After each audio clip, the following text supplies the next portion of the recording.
Why are you using? Someone asked me. Don't use a Siddur Ashkenaz. Like, yeah, for public services. Aren't you used to davening Nusach Sfarad? Yes, that's true. Aren't you used to davening Nusach Stolin? That's true. Don't you daven with Sfardim a lot in this, like in this base matters? Yes, that's true. Don't you have Siddur Eretz Yisrael, or at least a few versions thereof? That's also true. How many versions of Siddur Eretz Yisrael have we seen so far? About 4 by my last count. Which one do you keep in your tallis bag? The first one. Which one do you have in the computer? The fourth one. Okay, so why do you have this Sephardic siddur, Donim Mizrach, here on the table? The answer is, and this has an advantage over most all the other Siddurim I was mentioning, and that is when you open up to Psukei de Zimra, what do you get? Trup. The Psukei de Zimra has trup, just like when you say Shema, you want trup. They even have this for, let's say, Nefilas Apayim. That's part of Tehillim, or for Khalil, there's trup. So far, we haven't printed a siddur, and I think maybe when we go to second printing of Haggadah Pesach, we should have this. We should have the trup whenever we recite Tehillim, so we know what we are saying and how we should say it. I think that's a good idea.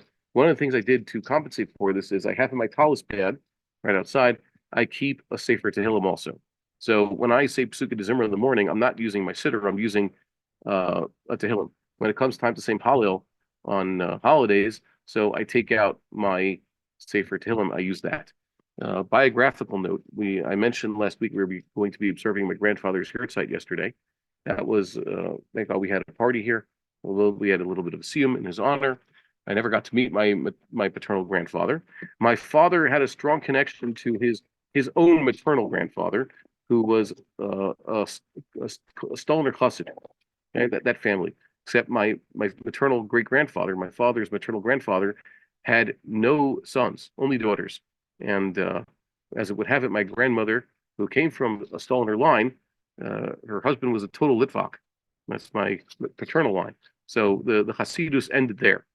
And my great-grandfather's brother was Rabbi Chaim Mendel Kostermetsky, who was the Stoliner Rosh Yeshiva in Jerusalem until the War of Independence, when he was martyred by the murderous Arab, I guess, mobs. You know, the Jordanians had their Jordanian legion besieged Jerusalem and killed many of the inhabitants of Jerusalem in an attempt to conquer the place. It turns out they did conquer the east side of Jerusalem, including the old city, and they made life very difficult for the poor Jews who were living in places like Mea Shearim and Geula and the other new parts of Jewish Jerusalem in 1948 and 47. So my father spent much time trying to track down what happened at the end of his illustrious great uncle. They're still old timers, old Hassidim. Matter of fact, we met one randomly in 2008 in January. 2007 in December. My father was just walking near the Zupnik Mikvah and says, "Oh, there's an old Yerushalmi man. Let's see if he remembers my uncle." And it turns out he did. Said, "No way, some random guy." Yeah, but he's really old. He remember? Yes, I used to help him go to the mikvah in the morning. You know, carried his stuff for him. So people still remember my father's great uncle. So what happened was we knew he had been killed in the war, and a few years ago my father had actually tracked down his grave. It was very hard to find. It turns out because he was buried in a mass grave, what's euphemistically referred to in modern Hebrew as a kever achim, okay, a grave for brothers. These are unfortunate things that exist even on Mount Herzl and on the Mount of Olives, because there were many casualties in the wars. They had to bury, even civilians in the mass grave. So there are mass graves on the Mount of Olives, and that's where my father found his great uncle's resting place. Because it's a mass grave, it did not have on it what you'd normally find on a personal grave where people had time to actually build a matzeva properly. You would find the yahrzeit there. Okay, you'd find, it'll tell you when the deceased had passed away. So we didn't know until now when his yahrzeit was. Until someone in Baltimore was kind enough to send me. It turns out the Stoliners put out their alubach of their various minhagim, and there they record that. They also happen to observe, if you're going to observe Pesach Sheni and say, well, don't say Tafel on Pesach Sheni and you should eat matzah like the usual minhagim, that when you think about it, don't make that much sense, because even in temple times, Pesach Sheni was not always a holiday. If there was no Pesach Rishon, then Pesach Sheni wasn't even going to be happening. And if it is supposed to be a holiday, it's only in the afternoon, not in the morning. And if you're going to be eating matzah, it should be the night of the 15th when you eat your Pesach Sheni. And if you have no Pesach Sheni, what's the point of eating matzah? But forget about that. Either way, if you're going to be observing something on Pesach Sheni, so maybe it should be on the 15th of Iyar, which was today, and not Yudalit. And it turns out, according to what he sent me, and I'll put this on the screen right now, this I thought was fascinating, because this basically was something my father awoke on the 14th of Iyar, expecting, to be observing his father's yurtzeit. So, as you know, in Chutz La'aretz, observing a parent's yurtzeit, that's like the biggest mitzvah you could do. It's a big deal. You have to daven for the Amid, as they say. Over here, what they do here, they taste matzah. Okay, so they report here why they have a minhag that they don't say tachanun on the second day of Pesach Sheni, but Beis the Pesach Sheni, which would be Tesvav Iyar. Okay, that's what they're talking about over here. And here they mention it's the yurtzeit of the Chassid Hayashish Hagon Rav Chaim Mendel Hashem Yikom Domo. Ben Harav Rav Aaron Yosef Kostrometsky is a Chrono Livracha.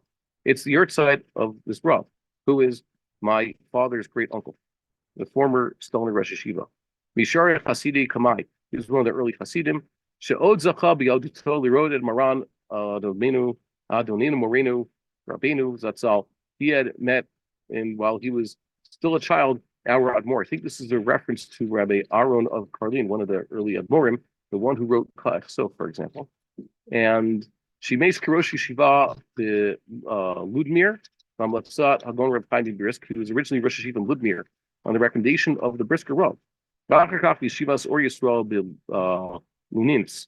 Shaitam is youth Maran Rav Aaron Mikarlin Hashem Yikom Demo. This is a different Rav Aaron. I don't think it's Rabbi Aaron. I think it's a different one. He had been in the Rosh Yeshiva also in this yeshiva, and I don't know what the circumstances of his martyrdom was. He was also a martyr. And he, when he came to Eretz HaKodesh, he was appointed Rosh Yeshiva in the Beis Aaron Yeshiva. That's the one right there in Mea Shearim. It's still there today, even though the main base of operations has been moved to Givat Ze'ev. Now that's interesting. We are not related really closely any more than any other Ashkenazic Jew to the current Rebbe, who's from a different family and is also a Levi, Baruch Shochet. So I'm not related in any way to that. So that's where he was Rosh Yeshiva. And by the way, Beis Aaron Yisrael is the name of the siddur that the Stoliners put out. That's their particular Yusach, which I have on my bookshelf. Maran Or Yisrael Haritzu Haritzo Ukra'o B'chiba Aklayin Sefer Torah. Rabbi, this Rav, the Or Yisrael, praised him a lot and used to call him a small Sefer Torah. And the Chafetz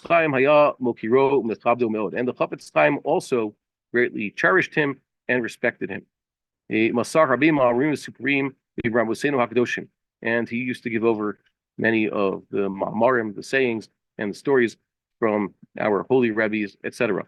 So this was a big surprise to learn that we actually have the observance of a double yurtzeit in the family on Pesach Sheni. So there you have it. That was a real surprise. Until now, we are unaware of this, and it continues on the other page of Luach. And it says here that it was killed in Jerusalem, Yerushalayim Ir HaKodesh Al Yedei Ha'aravim Yimach Shemam Sheritzachuhu, and the next word is there. It was murdered by Arabs in Jerusalem in the War of Independence. So the Stoliners have not forgotten my great uncle, and neither should we. And when I first came to Eretz Yisrael, this is something I flirted with a little bit. I was in yeshiva, of course, and I thought, okay, get to know what's going on with the Hasidus. But like I said, Hasidus doesn't really speak to me that much. I got to meet the Rebbe and his children, and also, but that's just not my thing. If you want, you can also hang out. The Stoliners, they have all sorts of get-togethers. It was a tragic event in their main synagogue, as you recall. I think it was 2 years ago on Shavuos, right? As Yom Tov was starting. Apparently, people put in charge of building the grandstands for the inauguration of the new gigantic shul used some real inappropriate methods of construction, as you remember, and the thing collapsed, and it actually resulted in a few fatalities. But that is being dealt with. The Rebbe is a very approachable person. He also happens to be American, so he speaks English, and he's also been living in Israel for a long time. They have a large growing kehillah there, and occasionally when they have a simcha, for example, one of the children gets married, they're large public events that you could attend. I attended his firstborn son's wedding, for example, back in February 2001, the day Sharon Oigevald was first elected. So that was quite an interesting experience. That was the last time I actually went to a large Hasidic gathering of any sort. Okay, so those are corrections there.